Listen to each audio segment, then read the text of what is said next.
যে নারী সারা পৃথিবী ল্যাংটা হোক, যে নারী আখিরাত চেনে, সে মনে করে আমার কালো বোরকার মধ্যেই আমার ইজ্জত।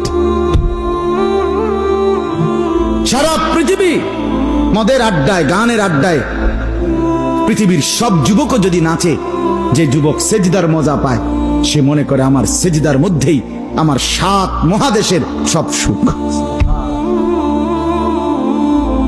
আমি তো প্রায়ই বলি যে নাফরমানার পাপীরা, ছেলেরা তোমাদেরকেও বলি, বাপ তোমরা যারা গুনার মজা পাও, মনে করো ছবি দেখে মজা, নারী দেখে মজা, উলঙ্গ ছবি দেখে মজা, নর্তকীর নাচ দেখে মজা, মদের আড্ডায় জুয়ার আড্ডায় মজা, বন্ধুদের সাথে বেনামাজি হয়ে খারাইয়া পেশাব কইরা মজা, খুশি। খোদার কসম, তোমাদের এই মজার চাইতে আমাদের একটা সেজদার মজা আমাদের কাছে কোটি গুণ বেশি।